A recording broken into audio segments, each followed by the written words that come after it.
guys, this is Azerlin with a quick review of Ember. Ember is a fantasy RPG adventure. You play as a Lightbringer and you have been resurrected. You know nothing of your previous life, but with the help of those who summoned you, you must find a way to save the embers and hold back the darkness. It's a similar plotline to many other games where you save the world. Overall, the story was alright, but nothing really stood out to me as being memorable. When I first started playing, I had expected a more hack and slash type of game, but I found the combat was a lot more tactical than I had expected it to be, and I found it a bit difficult at first. The combat happens in real time, but you can pause time to plan out your attacks.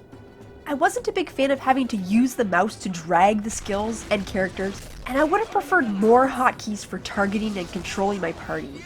There are some keyboard shortcuts, but it's not enough, and they aren't customizable either. It took me a while to get used to the combat, and I am so glad that they included options to turn on auto pauses that give you the time to react without dying instantly. After a while, I started enjoying the combat a lot more than I thought I would given the rough start that I had. Having to strategize your actions instead of just mashing all the buttons was actually pretty fun. There are quite a few abilities that you can use, but each character can only have up to 3 at a time. I really don't like how the skills are attached to the gear though. In a way, it gives you the illusion that you can be more flexible with your characters, but you really can't, unless you want to be a jack of all trades and master of none. Plate, mail, leather, and cloth, they all have different stat requirements, and it seems to be the same pool of abilities attached to each stat. I never once saw a high dexterity item with any form of healing spell. Also, with the gear being random, it's really annoying to see a gear upgrade drop, but you don't want to equip it because the spell that's attached to it isn't the one you want. At least the loot drops were plentiful, but you'll get a lot of the same item. Inventory management wasn't too much of a nuisance, but since I didn't craft, I didn't have all those crafting materials taking up space either. There are vendors all over to sell your stuff at, but you can only fast travel to set locations, and once you go to town, you have to walk back to where you were.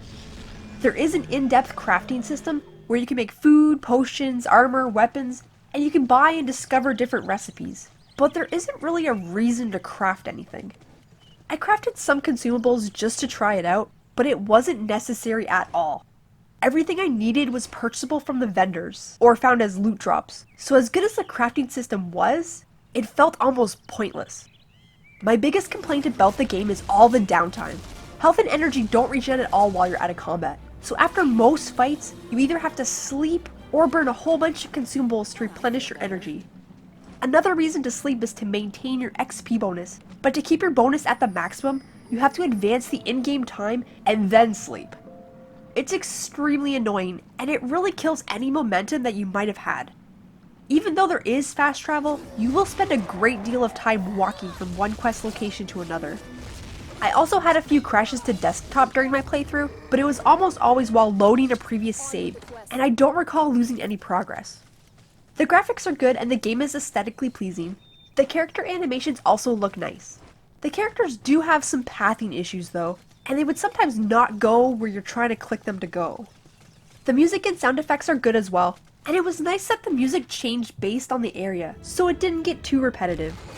The game's intro and ending narrative was done really well, but I feel like I've been misled by the trailer.